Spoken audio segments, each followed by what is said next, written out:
Très ravi de vous retrouver pour cette édition unique de Journal. Mesdames, Messieurs, bonsoir.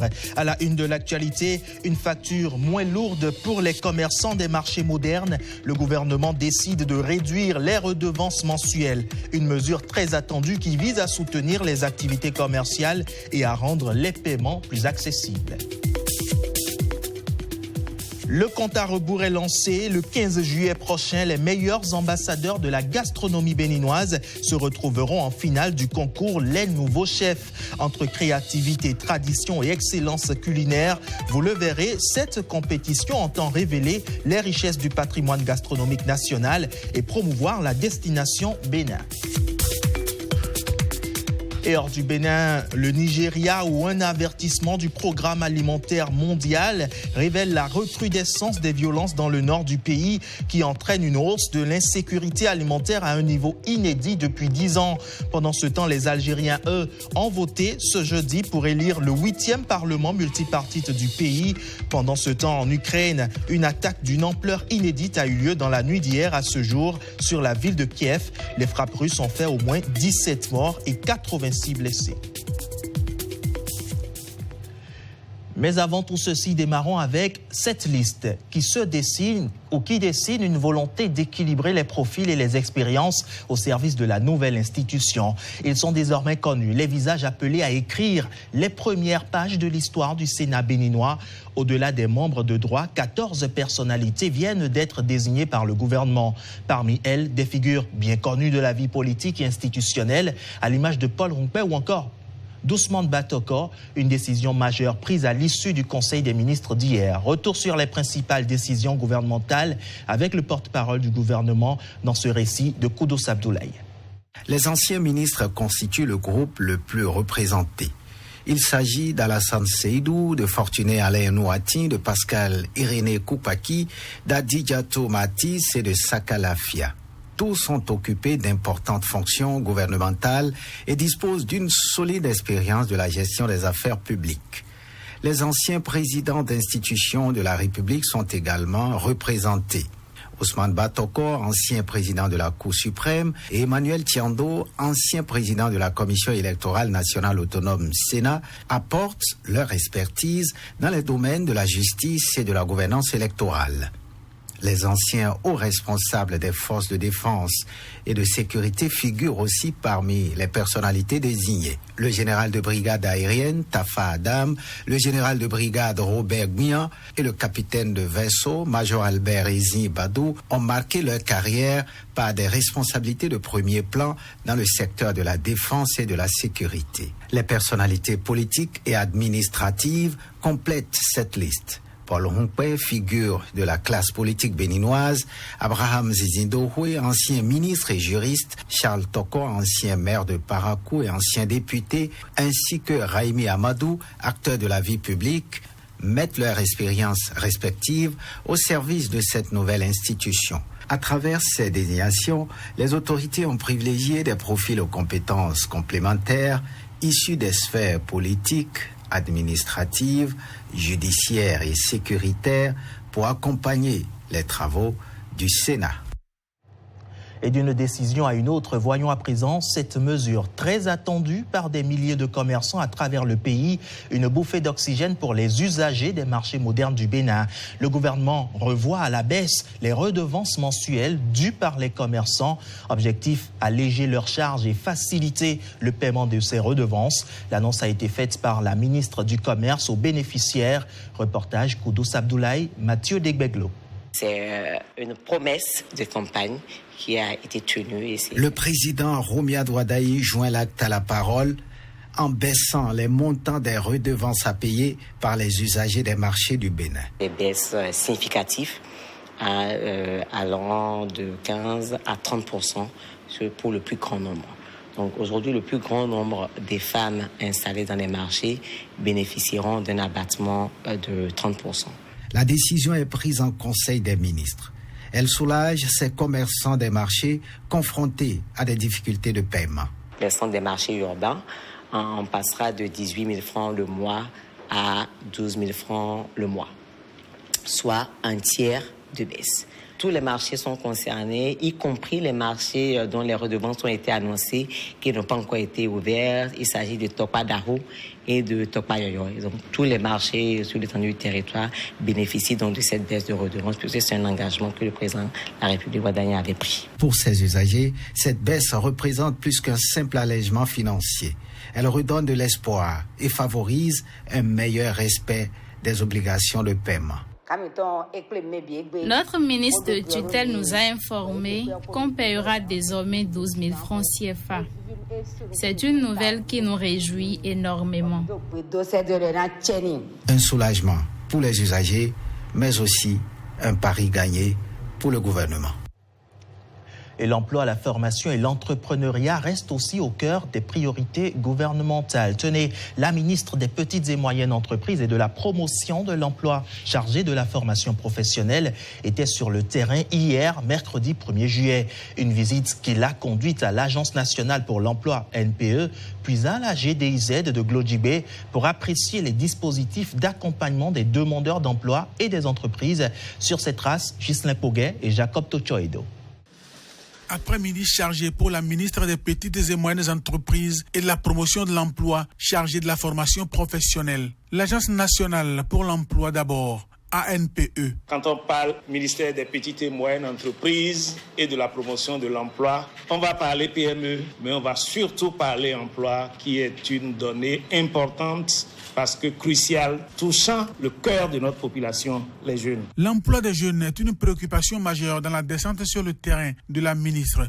Le rôle vital pour lequel l'Agence nationale pour l'emploi déploie plusieurs programmes et projets. Le PSIE, Programme spécial d'insertion dans l'emploi, le Prodige, le projet d'inclusion des jeunes, le programme d'appui à l'emploi indépendant, le projet 1000 avipreneurs et des projets et des programmes encore. Qu'il s'agisse de l'orientation des demandeurs d'emploi, de l'intermédiation ou du déploiement des programmes d'insertion, votre rôle est vital pour notre cohésion sociale et notre essor économique. Cependant, les défis qui se dressent devant nous sont immenses. Le paysage économique évolue et avec lui, la nature même de l'emploi. Et pour répondre efficacement aux attentes de nos jeunes et de nos entreprises, nous devons franchir un nouveau cap. Franchir un nouveau cap, c'est à cette tâche que s'attelle la ministre des Petites et Moyennes Entreprises et de la Promotion de l'Emploi, chargée de la formation professionnelle, avec pour objectif premier la formation des jeunes et leur insertion. Suite logique de sa démarche, une descente à Glodjibé, la zone industrielle, un cœur battant de l'industrialisation du pays et de l'emploi. Nous sommes ici, c'est pour renforcer la synergie entre les acteurs de l'emploi, de la formation professionnelle et de l'industrie afin de créer des opportunités pour les jeunes et les entrepreneurs. Nous avons visité l'usine de fabrication de carreaux, par exemple. À ce niveau, avec le programme Azoli, 300 jeunes ont été mis à leur disposition aujourd'hui et tous ont été embauchés. Si nous prenons l'usine de cosmétiques, par exemple, ils ont eu des jeunes stagiaires. À notre passage, ils ont exprimé le besoin encore d'en avoir. La ministre a rencontré ces jeunes qui, pour certains, occupent déjà d'importants postes de responsabilité. La ministre les a encouragés et leur a conseillé l'effort, la discipline et la rigueur au travail. Preuve qu'il est important de former et d'accompagner, mais aussi de préparer une seconde chance. C'est d'ailleurs tout le sens de cette initiative en faveur des personnes privées de liberté. La prison ne se limite pas à la sanction, elle peut aussi devenir un véritable espace de reconstruction. Au Bénin, plusieurs personnes privées de liberté viennent de recevoir leur certificat de qualification au métier à l'issue d'une formation professionnelle, une étape essentielle vers leur réinsertion sociale. C'est ce que nous rapportent Marcela Rossi et Kadnel Kakbo, qui nous emmène à Abomey. Une remise de certificat pas comme les autres. Les récipiendaires sont des personnes privées de liberté. Un moment symbolique qui traduit une conviction. La peine d'emprisonnement ne se résume pas à la privation de liberté. Elle doit aussi préparer la réinsertion. Vous avez appris un métier. Vous avez tenu malgré les difficultés. Vous avez cru en vous. Ce diplôme CQM, c'est une clé une clé pour reconstruire, pour retrouver votre place dans la société, pour souvenir aux besoins de vos familles. Depuis 2021, l'agence pénitentiaire du Bénin s'est engagée dans cette dynamique à travers le projet de modernisation du système pénitentiaire. L'ambition est de renforcer les dispositifs de réinsertion en offrant aux détenus des formations qualifiantes susceptibles de faciliter leur retour à la vie active. Cette ambition n'est ni isolée ni circonstancielle. Elle procède directement du programme d'action du gouvernement et trouve sa traduction concrète dans le plan stratégique de l'agence ainsi que dans son plan de réinsertion socio-professionnelle. À l'issue de leur parcours de formation, les candidats ont pris part aux épreuves du certificat de qualification au métier, le CQM, un diplôme professionnel reconnu au plan national qui certifie des compétences techniques dans plusieurs corps de métier et constitue un véritable atout pour l'insertion socio-professionnelle. En offrant aux personnes privées de liberté une formation qualifiante, nous concrétisons la volonté de l'État de faire de la réinsertion socio-professionnelle un pilier de la politique pénitentiaire. Votre réussite est le fruit de votre détermination et constitue une étape essentielle vers une réinsertion réussie et une citoyenneté pleinement assumée. À travers cette initiative, l'administration pénitentiaire réaffirme une approche où l'exécution de la peine s'accompagne d'un véritable travail de préparation au retour dans la société. Et l'innovation, elle aussi, se met au service de l'intérêt général. En preuve, un hackathon qui vient de livrer son verdict. Pendant 48 heures, des étudiants d'Epitech et de l'EPAC ont mis leur créativité à l'épreuve pour relever un défi organisé à Semen City autour du thème « Control plus S Your Energy ». Cette compétition a récompensé le projet jugé le plus convaincant, suivant ses propos recueillis ce soir même par Katenda et Lauriel Souba. Ça a été vraiment un travail d'équipe et aussi de rapidité. Ce qui a fait la force de notre équipe, c'est surtout parce que tous les membres étaient motivés, tous avaient envie de réussir et de remporter ce hackathon. L'équipe gagnante s'est démarquée par le fait que la solution qu'elle nous a présentée est à 90% prête. Et on a eu droit à une petite démonstration dans la salle. Et la salle dans laquelle on était déclarée comme salle vide et le système de climatisation était en marche tout de suite. Après l'alerte, la climatisation a été coupée instinctivement de manière systématique. Donc, c'était une solution prête à être déployée. Et l'équipe gagnante a eu le mot juste quand même pour convaincre le jury et l'ensemble des participants sur leurs problématiques, la solution apportée et comment est-ce que cette solution peut apporter un plus dans les bâtiments administratifs publics en termes de suivi et de contrôle de consommation de l'énergie électrique.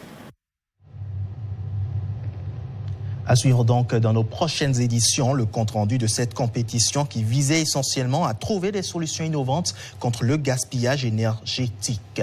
En attendant, les fortes pluies rappellent la nécessité de rester vigilant.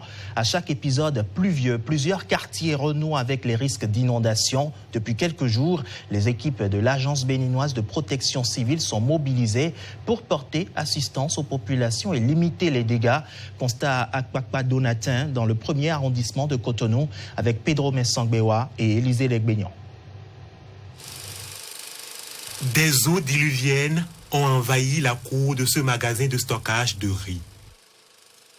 Après la pluie, ce n'est certainement pas le beau temps pour Nathanaël Zanou, le gérant des lieux. Mais il a eu le réflexe qui lui a évité le pire. Depuis le lundi, là, avec nos appareils de pompage, ça n'a pas changé grand-chose. Donc aujourd'hui matin, j'ai fait recours aux agents de sapeurs-pompiers. En même temps, ils ont déployé leurs éléments avec leurs équipements. On est venu. Motopompe, tuyaux d'évacuation, groupe électrogène. Sur place, les éléments de l'Agence béninoise de protection civile sont au taquet pour évacuer les eaux. Nous sommes ici en présence d'une mission d'assistance aux populations, des membres de la communauté qui se retrouvent dans une situation d'inondation. Cette opération est loin d'être un cas isolé. Les fortes pluies enregistrées ces derniers jours dans la partie méridionale du Bénin ont provoqué des inondations dans plusieurs habitations et commerces. Face à ces situations, les équipes de la protection civile multiplient les interventions. Pour les interventions que nous sommes en train de faire actuellement, c'est sur sollicitation. Mais lorsque nous constatons également qu'il y a des zones dans lesquelles il y a inondation, nous portons là d'initiatives. Nous avons plusieurs équipes qui y travaillent et puis nous allons continuer également à les soutenir. C'est très important parce qu'il ne faut pas laisser l'eau envahir les domiciles. Parce qu'il y a des risques énormes, notamment des risques d'électrocution qui peuvent intervenir si par exemple l'eau rentrait dans vos domiciles et montait jusqu'à un certain niveau. La consigne est simple. À la moindre situation liée aux intempéries, il faut immédiatement composer le 118, le numéro d'urgence de l'Agence béninoise de protection civile. Et parce que le rayonnement d'un pays passe aussi par sa culture et sa gastronomie, le rendez-vous est pris pour le 15 juillet prochain. La grande finale du concours Les Nouveaux Chefs réunira les meilleurs talents de la gastronomie béninoise. Organisée par Eurocham, Bénin Tourisme et LuxDev, cette compétition entend promouvoir les saveurs locales tout en renforçant l'attractivité de la destination Bénin. C'est ce que nous rapporte ici le Naïk Agbazao. De véritables cordons bleus qui s'affrontent. Chaque concurrent rivalise d'ingéniosité pour démontrer sa maîtrise de l'art culinaire. La spécificité, mettre en vedette un plat typiquement béninois. Le concept est baptisé Les Nouveaux Chefs et s'inscrit dans une dynamique de valorisation de la destination Bénin. L'initiative est portée par Eurocham, la Chambre de commerce et d'industrie Europe Bénin. Nous avons eu ces 24 jeunes venant donc des 12 départements. Ça, c'est vraiment une nouveauté pour cette édition 2026. Une remise à niveau de 15 jours. Il y a eu des épreuves écrites, théoriques et pratiques. Les 12 meilleurs jeunes sont partis à la deuxième étape. La deuxième étape, c'est l'immersion en entreprise. Nous avons organisé des demi-finales. Ces jeunes ont dû élaborer un menu entrée, plat, dessert pour un jury de 7 personnes. Et à l'issue de ces demi-finales, les 3 meilleurs établissements et donc les 6 meilleurs jeunes ont été sélectionnés pour la phase suivante. Précisé, les jeunes étaient en binôme, un garçon et une fille, à partir de la deuxième étape. Ils reviennent pendant 2 semaines au sein de leur restaurant pour préparer la finale. La finale qui se déroulera cette fois-ci en direct et en public. Professionnaliser les jeunes talents de la restauration et de l'hôtellerie, renforcer leur employabilité et leur insertion professionnelle. La démarche bénéficie du soutien financier de l'agence Bénin Tourisme et de LuxDev, la coopération luxembourgeoise. Nous sommes une destination dont la tagline est Bénin, un monde de splendeur. Mais ce que nous souhaitons également, c'est que les touristes qui viennent au Bénin découvrent et partent un peu avec une part du Bénin. Et nous estimons que l'art culinaire, la gastronomie, fait partie de ces types d'art que la plupart des destinations d'ailleurs mettent en avant pour révéler leur patrimoine, pour révéler un peu de leur histoire, de leur culture. En ce qui nous concerne, nous, Luxembourg, voilà, l'initiative, elle s'inscrit dans le projet École des métiers du tourisme, de l'hôtellerie et de la restauration. C'est un projet qui est financé par le Luxembourg à hauteur de 29 milliards de francs CFA. Je n'ai pas peur parce que je sais que je donnerai le meilleur de moi-même. Du moment où j'apprends, je fais des recherches, on continue. Au-delà des candidats suivis par des professionnels chevronnés, ce sont les centres de formation qui sont aussi mis en exergue. Avec les nouveaux chefs, c'est le Bénin qui rayonne à travers la créativité de ses talents et la richesse de sa cuisine.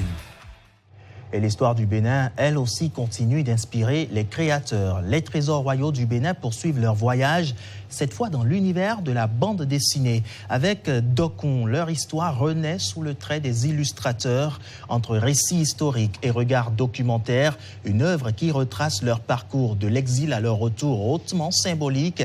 Retour sur le lancement officiel de cet ouvrage avec Saint-Iche-Quinquemont et Belvida Talé. Le rouge. Une couleur qui interpelle, qui captive, mais qui ne doit rien au hasard. Sur cette couverture, elle évoque le sang, les blessures de l'histoire, mais aussi l'urgence de se souvenir. Dokon, une bande dessinée qui ne raconte pas seulement une histoire, elle réveille une mémoire. Je retiens déjà une volonté de vouloir mettre en avant tout ce qui est patrimoine béninois à travers les mains d'artistes béninois. Ça m'a vraiment passionné de voir un auteur qui parle de tout ce qui est art, restitution des arts royaux. À travers ces planches, l'auteur Constantin nous entraîne sur les traces des trésors royaux du Bénin. Ces œuvres d'art, arrachées à leur terre d'origine, ont longtemps vécu loin de leur peuple. Ici, chaque dessin devient une fenêtre ouverte sur ces îles, chaque page un pas vers la compréhension de notre patrimoine. Une partie importante de notre histoire, c'est une bande dessinée que j'appelle bande dessinée documentaire, parce que c'est une bande dessinée qui contient, des informations liées à l'histoire, mais aussi beaucoup de documentation, des pages de journaux de l'époque, des images d'archives et autres. Le fait d'avoir toutes ces cultures générales-là de manière animée, cela nous intéresse. Entre fiction et documentaire, Dokon réussit un pari audacieux, rendre accessible une page complexe de l'histoire. Les illustrations donnent vie aux faits, tandis que les explications permettent aux lecteurs, jeunes ou adultes, de mieux saisir les enjeux de la restitution des biens culturels. Dans cette BD, porte réellement, correctement même, je vais dire son nom, donc un trésor, donc une richesse. Ça parle de nos trésors royaux, de leur départ, de leur séjour à l'extérieur et de leur retour. Le fait qu'il ait pensé à animer ces trésors-là nous permet de réellement savoir l'impact significatif que ça a eu sur nous et que ça aura sur cette jeunesse et même sur l'âge mature. Au-delà de ses couleurs et de son esthétique, Dokon rappelle une évidence. Les trésors royaux ne sont pas de simples objets. Ils portent l'âme d'un peuple, racontent son histoire et témoignent de son identité. Une mémoire que cette bande dessinée remet entre les mains de ceux à qui il appartient, les lecteurs. Et on est jeudi, le week-end approche. Voici un détour par les sorties culturelles de cette fin de semaine. Cinéma, danse, musique, mode, marionnette ou encore art visuel. Le week-end s'annonce particulièrement riche sur la scène culturelle béninoise, suivant la sélection des rendez-vous à ne pas manquer avec Pedro Mensangbewa. Ce vendredi 3 juillet, le réalisateur Prince Ogudjobi propose la projection de son film Choc à l'espace culturel Le Centre à Lobozumpa dans la commune d'Abomey-Calavi à partir de 20h. Toujours ce vendredi à 18h, un atelier de vernissage placé sous le thème « Quand l'art rencontre l'intelligence artificielle » est organisé à Bégamé, à Cotonou, dans l'immeuble Bourgeon. Les amateurs de cinéma peuvent également se rendre à l'Institut français du Bénin à Parakou pour la projection des courts-métrages Adjilé et Igbeyawo réalisés par Balogun Osé à Damassou. C'est à partir de 19h ce vendredi. Le samedi 4 juillet, les plus jeunes ont rendez-vous avec une animation marionnette à 16h, toujours à l'Institut français de Parakou. Le même jour, à Cotonou, l'Institut français du Bénin accueille à partir de 17h30 la 5e édition du Festival international de la danse au féminin Battle Obiri. Les passionnés de musique, direction la Maison du Peuple d'Agla à Cotonou pour le concert Kanchicha prévu à partir de 18h18. À Adjara, le groupe de percussion Petit Art organise la 9e édition de Vacances Art de 9h à 12h au Centre des Arts et Métiers de Médéjon. Enfin, le samedi 5 juillet, l'Institut français de Parakou propose une soirée rétro-fashion mêlant défilé de mode et musique à partir de 20h30. Voilà pour notre agenda culturel du week-end. Excellente sortie à toutes et à tous. Et avant ces rendez-vous du week-end, mot sport dans ce journal, les valeurs de l'olympisme étaient à l'honneur. Jeux olympiques 2026, Avrancourt s'est placé au cœur de la promotion des valeurs sportives, un événement consacré à l'excellence, au respect et à l'esprit d'équipe, à découvrir dans ce reportage de Blaise Adangbo. Pendant 2 jours, Avrancourt a vécu au rythme de l'olympisme. Plus qu'une simple célébration sportive, la journée olympique 2026 a été un moment de partage, d'éducation et de promotion des valeurs universelles du sport. Autorités locales et acteurs du mouvement sportif se retrouvent autour d'un même idéal, promouvoir l'excellence, l'amitié et le respect. La marche sportive a aussi donné le ton. Du carrefour Avrancourt au stade Omnisport, en passant par la mairie et le CG1, sportifs, élèves, encadreurs et population marchent ensemble pour symboliser l'unité et la fraternité. L'un des principes importants du Jeux olympiques, c'est de bouger. Et nous avons bougé suivant l'itinéraire que vous avez suivi avant d'être au stade Omnisport. Au terme de cette randonnée, sport collectif, disciplines individuelles et activités de loisirs mobilise participants et spectateurs. Si j'étais seule dans les rues d'Avrancourt en train de faire la marche, ça n'aurait aucun sens. Avrancourt est la toute première commune à nous présenter une telle mobilisation autour de cette journée. Pendant 48 heures, Avrancourt aura été le cœur battant du mouvement olympique béninois. Une célébration réussie où le sport, bien au-delà des performances, aura une nouvelle fois joué son plus beau rôle, celui de rassembler. Et quoi à présent de l'actualité hors de nos frontières avec la recrudescence des violences dans le nord du Nigeria qui entraîne une hausse de l'insécurité alimentaire à un niveau inédit depuis 10 ans, a averti jeudi le Programme alimentaire mondial. Pendant ce temps, l'organe onusien précise que plus de 3 millions de personnes se détectent en situation d'insécurité alimentaire aiguë. Le détail avec Pedro Mensangbewa. Le nord du pays le plus peuplé d'Afrique est confronté à une double insécurité. D'une part, la violence de groupes djihadistes qui mènent une insurrection contre l'État depuis 2009, dont l'épicentre se situe dans le nord-est, et l'autre, celle de bandes criminelles. Appelés localement bandits, ils procèdent fréquemment à des attaques contre des villages et des enlèvements massifs contre rançon. Selon un communiqué du directeur régional du Programme alimentaire mondial pour l'Afrique de l'Ouest et centrale, la propagation de la violence gêne des déplacements et limite l'accès humanitaire. De son côté, le Fonds monétaire international a indiqué que la pauvreté s'était aggravée lors du mandat du président nigérien Bola Tinubu, dont les réformes ont entraîné une forte hausse de l'inflation et du coût de la vie.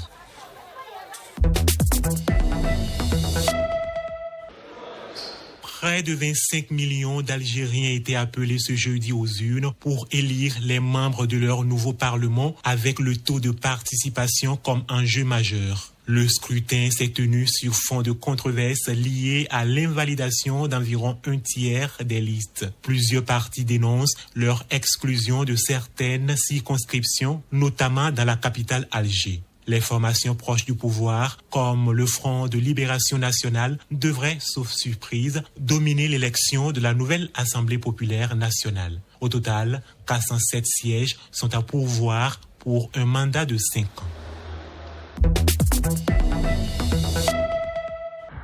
En Ukraine, des drones de missiles russes ont massivement frappé Kiev dans la nuit de mercredi à jeudi. Bilan, au moins 17 morts et près de 90 blessés selon les services de secours ukrainiens. Il s'agit de l'attaque la plus massive sur la capitale depuis le début de l'invasion russe de l'Ukraine en 2022, a affirmé le maire de Kiev qui a déclaré vendredi jour de deuil. Le Kremlin assure qu'il allait continuer à augmenter la pression sur le pays. Volodymyr Zelensky et son chef de la diplomatie ont immédiatement exhorté leurs alliés à leur fournir rapidement des systèmes de défense anti-aérienne.